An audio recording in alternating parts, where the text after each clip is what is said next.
সরকারি জমি জবরদখল রুখতে কড়া প্রশাসন। যশোর রোডের ধারে জমির দখল করে নির্মাণ। গাইঘাটার ইছাপুরে দুই ব্যবসায়ীর বিরুদ্ধে দখলদারির অভিযোগ উঠছে। জমি দখলের পাশাপাশি পুকুর বুঝিয়েও বেআইনি নির্মাণ, এমনটাই কিন্তু অভিযোগ উঠছে। আমাদের সঙ্গে অনিরুদ্ধ রয়েছেন।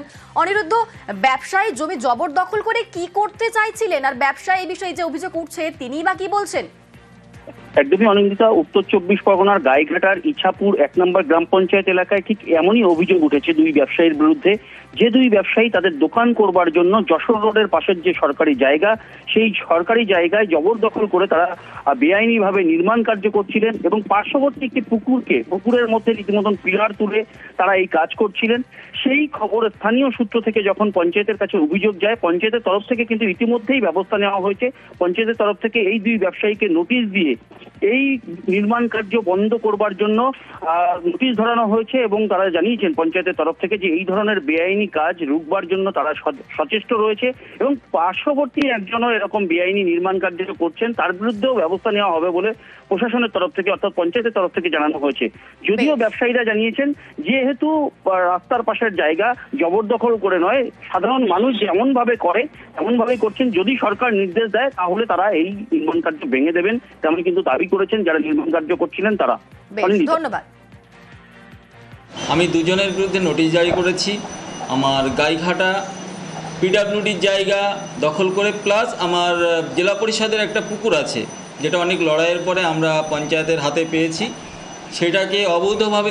সেটাকে দখল করে অবৈধভাবে নির্মাণ কার্য করছে। প্লাস আমার ওইখানে যে পঞ্চায়েতের জেলা পরিষদের যে পুকুরটা রয়েছে, যেটা আমার বর্তমানে পঞ্চায়েতের আন্ডারে, ওটাকে পিলার করে পুকুরের ওপর নির্মাণ করছে। নোটিশ দেওয়া হয়েছে পঞ্চায়েত থেকে। ওনারা বললো যে ওনাদের সরকারি যে পুকুরটা, ওই পুকুর দখল করছে, কিন্তু আদৌ না। এবার সবাই রাস্তার পাশে ঘর করছে, সেই হিসাবে আমিও ঘর করেছি। এবার যখন সরকার চাইবে ভেঙে দিতে তখন ভেঙে দেবে, এটাই স্বাভাবিক। ওষুধের দোকানে সরেজমিনে আধিকারিকরা। নবান্নের নির্দেশে ওষুধের দোকানে আধিকারিকরা। নিষিদ্ধ ওষুধের খোঁজে ওষুধের দোকানে পরিদর্শন। জেলায় জেলায় স্বাস্থ্য আধিকারিকদের পরিদর্শন। মুখ্য স্বাস্থ্য আধিকারিকদের নেতৃত্বে চলবে পরিদর্শন এবং 300 ওষুধের ক্ষেত্রে QR কোড পরীক্ষার নির্দেশ দেওয়া হয়েছে।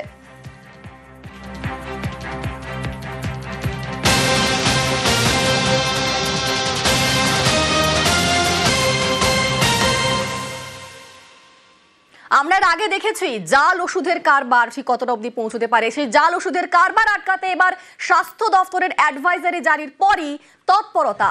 জেলায় জেলায় হোলসেলার্স অ্যাসোসিয়েশন, ব্যবসায়ী অ্যাসোসিয়েশনের সঙ্গে বৈঠক করবেন ড্রাগ কন্ট্রোলের অফিসারেরা। আর সেই বৈঠকে কি আলোচনা হতে পারে, কি নির্দেশ দেওয়া হতে পারে? আমাদের সঙ্গে সোমরাজ রয়েছেন, সোমরাজ বলতে পারবে। সোমরাজ, দেখো, গতকালই 6 দফা অ্যাডভাইজারি জারি করা হয়েছে রাজ্যের তরফে জাল ওষুধ আটকানোর জন্য। এই 6 দফা অ্যাডভাইজারি কিভাবে কার্যকরী হবে এবং কেন কার্যকরী করতে হবে তা নিয়ে বিশদে আলোচনা করা হবে। প্রতিটি জেলায় জেলায় ড্রাগ কন্ট্রোলের অফিসাররা তা আলোচনা করবে। বিভিন্ন জেলার যারা হোলসেলার অ্যাসোসিয়েশন রয়েছেন বা বিভিন্ন যারা ওষুধ ব্যবসায়ী রয়েছেন, তাদের যারা অ্যাসোসিয়েশন রয়েছে, সেই অ্যাসোসিয়েশনগুলির সঙ্গে বৈঠকে বসবেন ড্রাগ কন্ট্রোলের অফিসাররা। তুমি দেখতে পাচ্ছ যে সম্প্রতি একাধিক ওষুধ জাল হয়ে আসছে কলকাতায় এবং তারপরে ড্রাগ কন্ট্রোলের অফিসাররা তা বাজেয়াপ্ত করছে। একাধিক ওষুধ ইতিমধ্যেই নিষিদ্ধ করা হয়েছে। তাই এই অ্যাডভাইজারি কতটা কার্যকরী, কেন এই অ্যাডভাইজারি মানতে হবে তা নিয়ে বোঝানো হবে হোলসেলার অ্যাসোসিয়েশনদের এবং ব্যবসায়ীদের। সেই কারণেই ড্রাগ কন্ট্রোলের অফিসাররা এই বৈঠক করবেন হোলসেলার অ্যাসোসিয়েশনদের সঙ্গে, বিভিন্ন ব্যবসায়ীদের অ্যাসোসিয়েশনদের সঙ্গে। এই মর্মেই নবান্নের তরফে নির্দেশ দেওয়া হয়েছে স্বাস্থ্য দপ্তরকে বলেই সূত্র মারফত খবর। বেশ, ধন্যবাদ সোমরাজ। কনস্টেবলের উর্দি চুরি করে তোলাবাজি, কসবায় গ্রেফতার সিভিক ভলেন্টিয়ার। কসবা এলাকায় টাকা তোলার অভিযোগ, 100 ডায়াল করে অভিযোগ বাসিন্দাদের। আমাদের সঙ্গে রয়েছেন প্রতিনিধি অমিত। অমিত, এই সিভিক ভলেন্টিয়ারের পর্দা কিভাবে ফাঁস হলো?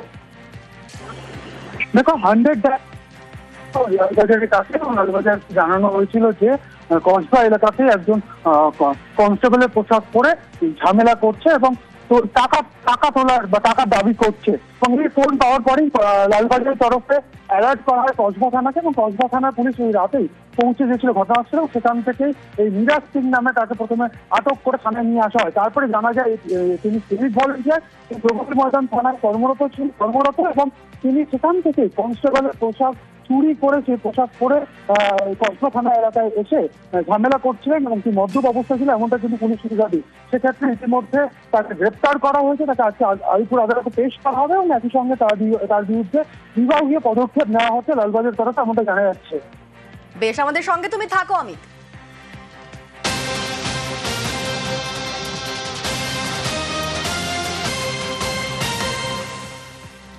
পুলিশ পিটিয়ে জালে ৩। মঙ্গলবার কলকাতায় আক্রান্ত পুলিশ সার্জেন্ট। রাতে নাকার সময় বেপরোয়া গতির গাড়ি আটকানোর জের। মুচিপাড়ার থানার নাকা চেকিং এ আক্রান্ত হন ট্রাফিক সার্জেন্ট। ঠিক কিভাবে ঘটলো এই ঘটনা, আমাদের সঙ্গে অমিত রয়েছে, অমিত বলতে পারবে। অমিত, প্রথমে জানিয়ে রাখবো, কৃষ্ণকুমার ঠাকুর, সন্তু মণ্ডল এবং সঞ্জয় রায় তিনজনকে ইতিমধ্যে গ্রেপ্তার করা হয়েছে মুচিপাড়া থানা তরফে। তোমাকে জানিয়ে রাখবো যে মঙ্গলবার রাতে মুচিপাড়া থানা এলাকায় এজেসি বোস রোডে যে ক্রসিং রয়েছে, ক্রিটিও ক্রসিং, সেখানে নাকা চেকিং চলছিল। সেই সময় এই তিনজন গাড়ি চালিয়ে তারা যাচ্ছিলেন এবং পুলিশ তাদের গাড়ি আটকায় এবং ব্রেথ অ্যানালাইজার দিয়ে যখন পরীক্ষা করা হয় যে তারা মদ্যপাতি ছিল, তখন তিনি গাড়ির চালকের আসনে বসেছিলেন কৃষ্ণকুমার ঠাকুর। তার ব্রেথ অ্যানালাইজারে ৮% পাওয়া যায়। এরপর তাদের গাড়ি থেকে নামতে বলা হয় এবং গাড়িতে আটক করার প্রক্রিয়া যখন পুলিশ শুরু করে, সেই সময় কর্তব্যরত সার্জেন্ট যিনি ছিলেন তার উপরে তিনজন চড়াও হয় এবং ঘটনাস্থল থেকে তারা পালিয়ে যায়। পরবর্তী সময় গাড়ির নম্বর সূত্র ধরে তিনজনকে গ্রেফতার করা হয়েছে পুলিশের তরফে। বেশ, ধন্যবাদ অমিত।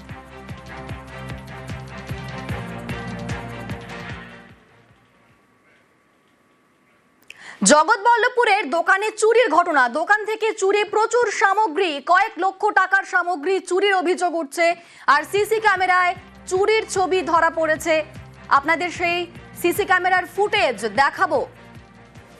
দোকানের পেছনের জানলা কেটে লুট, দেখুন সেই সিসি ক্যামেরার ফুটেজ আপনাদের দেখাচ্ছি। জগৎবল্লভপুরের দোকান, সেই দোকানেই চুরির অভিযোগ উঠছে। দোকানের পেছনের জানলা কেটে লুট করা হয়েছে। যে ছবি আপনাদের দেখাচ্ছি, জগৎবল্লভপুরের এক দোকান, আর সেখান থেকেই চুরির অভিযোগ উঠছে।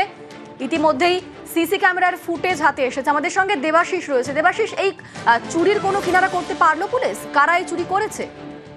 দেখো, এখনো পর্যন্ত পুলিশের প্রাথমিক ধারণা আর যে দোকান মালিক তার সঙ্গে কথা বলে সিসিটিভি ফুটেজ থেকে যেটা দেখা গেছে যে এক দুষ্কৃতী কালো জামা পরে মুখ থেকে সে কিন্তু বেশ কিছু জায়গায় সেখানে তল্লাশি চালাচ্ছিল, যেখানে মূলত এই দোকানের টাকা থাকে বা ক্যাশ বাক্স। এই জায়গার হদিশ পেল কি করে সে?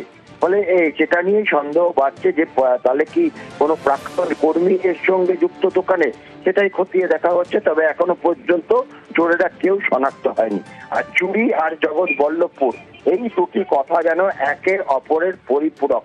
কারণ প্রতি মাসে অন্তত ৩ থেকে ৪টি বড়সড় চুরির ঘটনা ঘটে, যেখানে হয়তো কখনো কখনো একজন ধরা পড়লো, বেশিরভাগ ক্ষেত্রেই কিন্তু চোরের নাগাল পায় না পুলিশ। আর এক্ষেত্রে কিন্তু সিসিটিভি ফুটেজ হাতে পাওয়ার পরেও কার্যত এখনো পর্যন্ত অন্ধকারে পুলিশ এখন পর্যন্ত কাউকে শনাক্ত করতে পারেনি। গতকাল রাত ১:৩০ নাগাদ এই দোকানে একেবারে পিছনের দিকে যে জানলা, সেই জানলা গ্যাস কাটার দিয়ে কেটে তারপর সেখানে প্রবেশ করে প্রায় লক্ষাধিক তার জিনিসপত্র সামগ্রী চুরি করে চম্পট দেয় দুষ্কৃতী দল। বেশ, ধন্যবাদ দেবাশিস। দোকানে যাবতীয় মাল আছে, পেছন সাইড দিয়ে ব্যাক সাইড দিয়ে ঢুকেছিল, ঢুকে জানলা কেটে মাল নিয়ে গেছে। রাত ১:৩০ নাগাদ হয়েছে। আনুমানিক ৪ জন মতন ছিল মনে হচ্ছে। সিসিটিভি ফুটেজে যা দেখছি তাতে করে একজনই ভেতরে ঢুকেছিল, বাকি পেছনে কজন ছিল।